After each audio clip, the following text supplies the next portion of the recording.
The data last published by the National Bureau of Statistics about unemployment in Nigeria placed the rate of jobless people in the country at 33.3%. That figure would have since risen considerably as more people have lost their jobs due to the outbreak of the coronavirus. The demography most affected are those between the ages of 25 and 34. This situation is not peculiar to Nigeria alone, as unemployment rates in many countries have risen since COVID.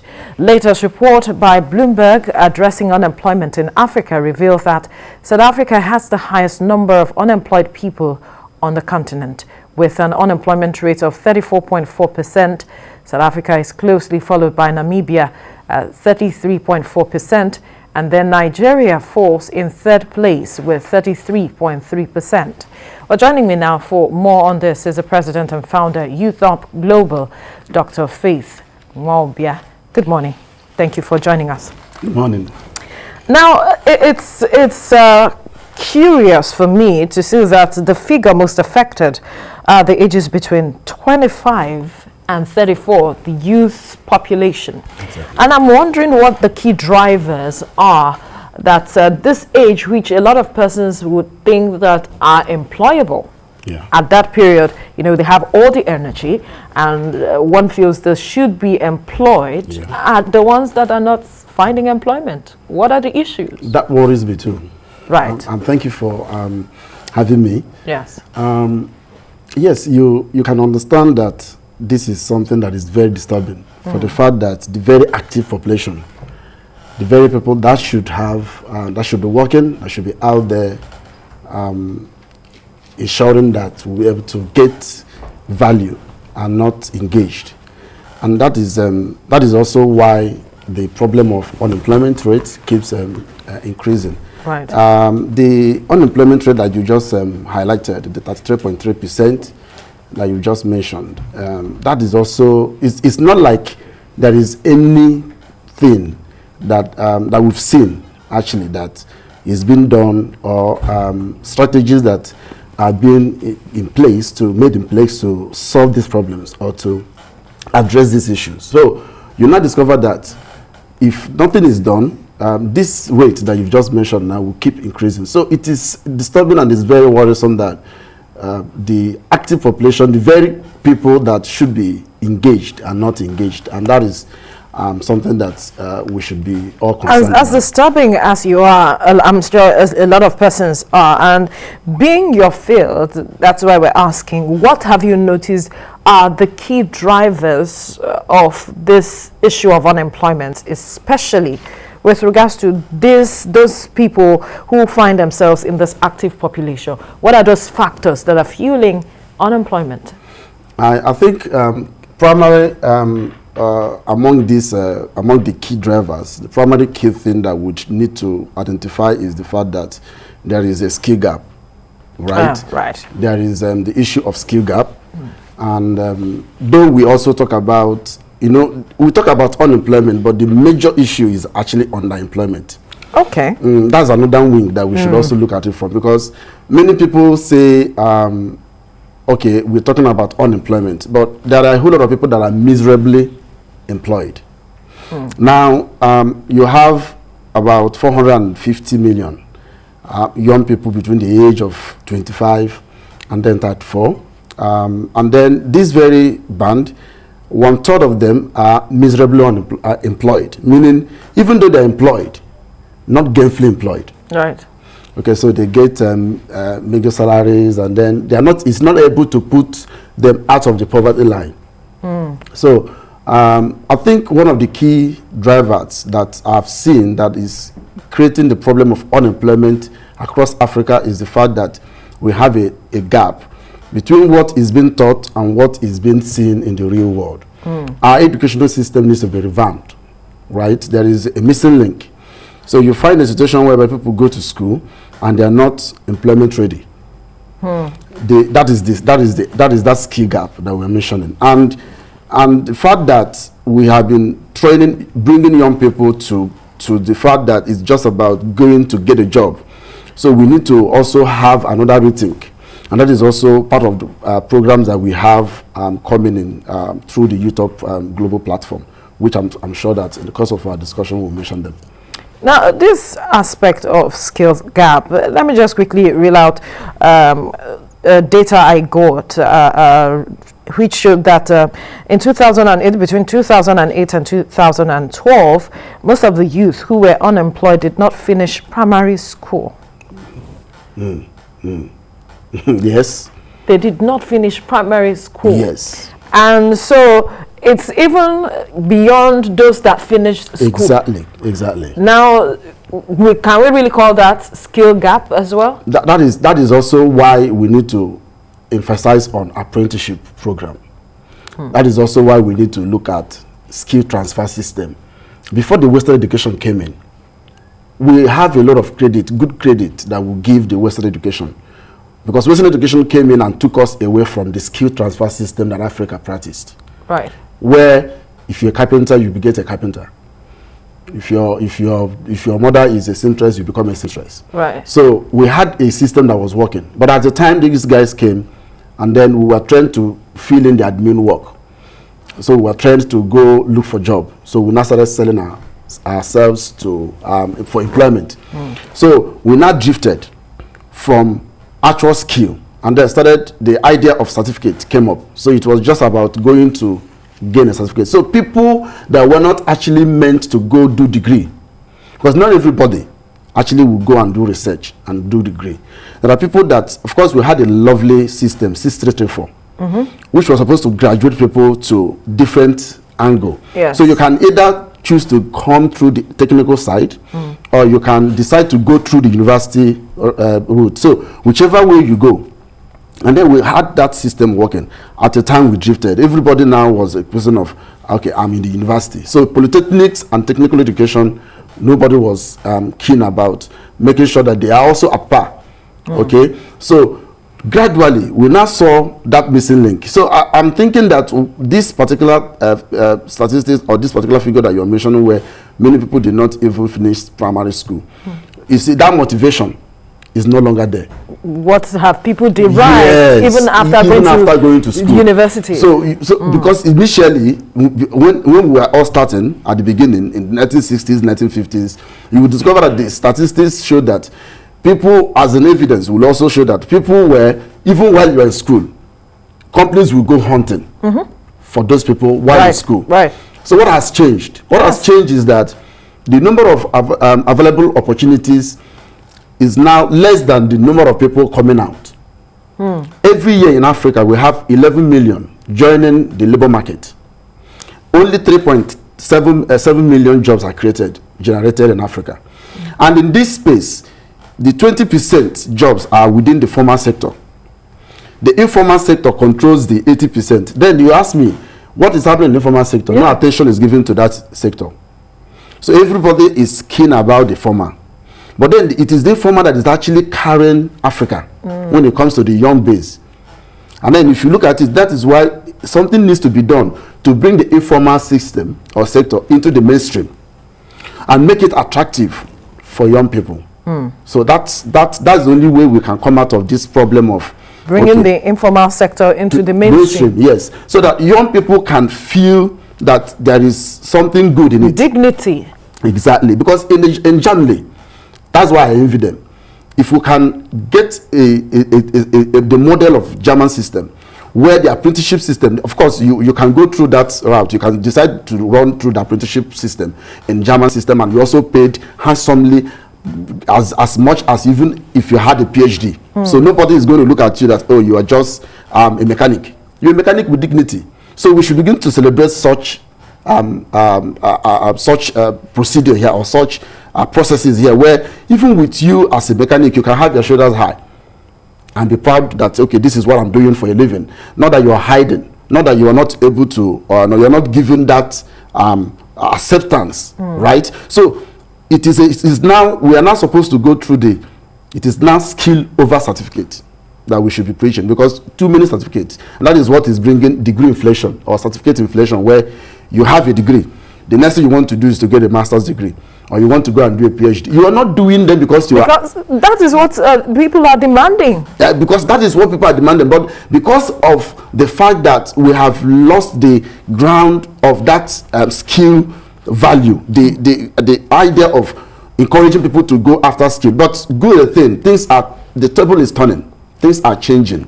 Are they? Yes, gradually, even though it is not so strong. Let me explain. In this age, you now see digital skill coming. Yes. Awesome. Because that digital skill has opened what we call the gig economy. What we now look at freelancing. Opportunities where young people can now work for any company from any part of the world. Right. And what are they even doing? They are leveraging on the social media.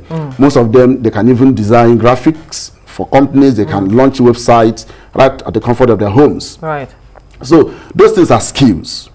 They are digital skills. So gradually that is getting the momentum, and we need to build on that. So tech invariably can help us move out of this. A whole lot. If we can pay more attention in seeing that we can take tech, not just take within the people that have that exclusive right, or that have that access, exclusive access, we can take it to primary school. We can take tech to secondary school. It should be part of our educational system. Exactly. And then apprenticeship system. What do we even look at apprenticeship system as? Apprenticeship system is such that, like the Igbo apprenticeship system. Yes, I was saying that's what the practice in the East. That has worked. Professor TVC gave it a global recognition in the Harvard. It has been accepted as a workable economic model that any country can adopt in order to come out of the problem of unemployment. And how does it work? You have master apprentice system where people, it's actually an incubation system that they will call. You know, we lack the name to call it. We just say this our own system of growing people from a shared economic prosperity that we were doing. But this is a situation whereby after a master has trained a servant, that is what we call boy in that palace. Yes. Then that is the apprentice, and then you have the master. And then after that, through an agreement, the person is settled.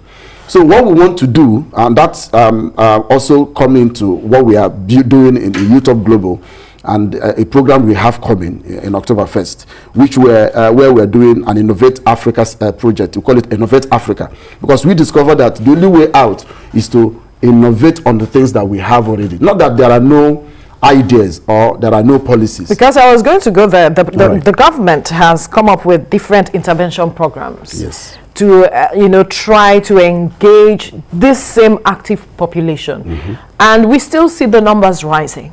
And I'm wondering if it is the aspect of it being sustainable that is the challenge, why it is not getting the result. Well, what exactly is the missing link, why we are not achieving that result that the government intended?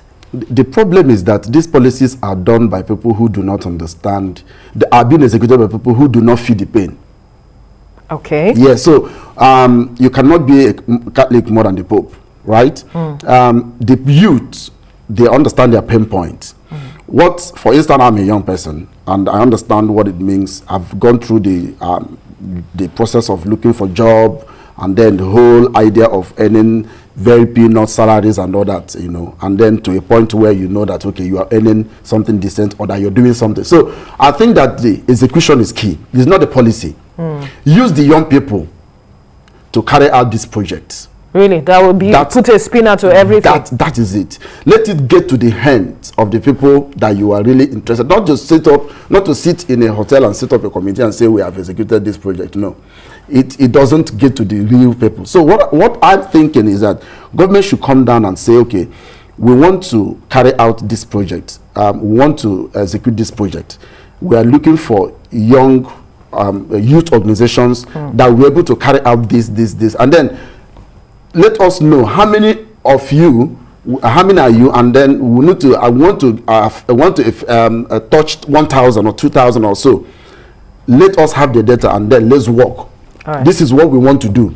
So it is not something that you just sit and then you know. These policies are beautiful, but execution is key. And if you want to execute it, make sure that you are doing it with the people that actually feel that are actually part of that system. Okay, so like the Innovate Africa, like I'm trying to mention to you, is the question of collaborating with brands. There are different organizations in Africa that are doing amazing stuff to see how they will solve the problem of unemployment. The question is not, the thing is that it's not an individualistic approach. It's not something that we will do, everyone does by themselves. So it's something that you join hands. So we'll be able to create a sustainable structure or sustainable system instead of having an empowerment approach towards addressing this issue. Exactly. We need to have an ecosystem. We need to build a structure such that in that structure, for instance, there's a community we call Startup Apprenticeship Community. One of the sectors in Africa, not even in Nigeria alone, that has moved and worked very well is technology, the leveraging of technology and entertainment. Entertainment and technology. These two sectors have done very well. They did not seek permission from the government. They came up and then they've done very well. You find that a lot of FDI has come in through technology. You see a lot of startups, raising funds and all that, and then employing our people. So what we are trying to do is that there are several young people that are interested to go into that space, but the problem is funding and all that. So we want to build an ecosystem such that when these ideas come up, they'll be able to get help by way of local funds, being put in place too, because government alone will not solve this problem. It's actually, yes, government alone will not solve this problem. Is that we actually need private partnership and private engagement and collaboration. And I'm sure, and I'm certain that a lot of your private organizations and individuals are beginning to ask questions to say, okay, how do we create a system where if we need a young person, if a young person needs help to execute a particular project that can employ 10, 20, 30 of them, let's support them, right? Because that's the only way you can address the problem of youth unemployment. The youth unemployment in Africa is the major reason why a whole lot of other issues, right? The restiveness that you talk about, the banditry and all that, they are all tied to the fact that unemployment. Of course, if you are a lazy, if you are an idle person, like they will say, it's a devil's workshop. Devil will feed on you, and anything that comes, you will buy into it. So we need to engage young people. We need to ensure that programs and initiatives that come up are not just on paper, but are executed, especially through the young people that feel this pain. Now, you were talking about a program coming up October the 1st. Yes. Yes. So expatiate on that so that those who are watching and are interested might be a part of it. Okay. We have a program for October 1st. Beautiful that is in Lagos here. The program is called Innovate Africa. As this is the maiden edition 1.0. What is the whole idea? But it's about addressing youth unemployment in Africa. And what we want to do is that we want to bring brands, organizations, tech, arts, in any sector. And we are also interested in artisans. Right. Very key. We are also interested in artisans. Of course, there will be some exhibitions that day and all that. We want to see that we're also partnering with organizations that have secured some opportunities to market these locally made products to American market, to Asian market, and to European market, so that our shoes will be sold there, and we'll support these young people in order to ensure that whatever they have done is out there. And then young people that are also interested in starting their businesses, we are also discussing with organizations that can support them with funds. So YouthUp, actually, what we do is we connect brands. Okay, you have CSR project for youth. Okay, let's discuss. This is a project that we have. We have an apprenticeship community where we are using this forum to support young people into various vocations and activities. So whichever you are interested in, to whichever sector that you're interested in launching, we will partner with you and ensure that we get you real people. This is not just this is not number, real people. Because of course there are a whole lot of things that happen. Then people will just be giving you numbers. No, these are real people. We tell you 10 persons have been empowered, and when we say empowered, we mean we are taking them out of poverty. Because when you empower somebody and the person is still struggling to make ends meet, no, that's not empowerment. Empowerment is what do we do to take Mr. ABC out of poverty, so that person can also get another person to help someone out of poverty as well. Uplifting others. It's a chain. That is what we do. So just that is what the Igbo apprenticeship system does. Yeah. What it does, when you see the Anambra community, that's the pride that they ride on, where one hand helping another hand to lift up, and that is the concept of YouthUp Global, and that is what we intend to preach on October 1st, Innovate Africa project, which we believe that organizations and even government will buy into and be involved in the program. Yes. So quickly now, how can people find you such that they can take advantage of this? Quickly. Okay. We have our website, www.youthupglobal. All right. .com. It's very open. You would see all information. That's how they can register. Yeah, you register, and then you get to the website. You register. You can also write us at info@youthupglobal.com. Right. And we're able to pick any message you drop. All right. President and founder, YouthUp Global, Dr. Faith Nwaobia, thank you for your time. Thank you for having me. I appreciate it.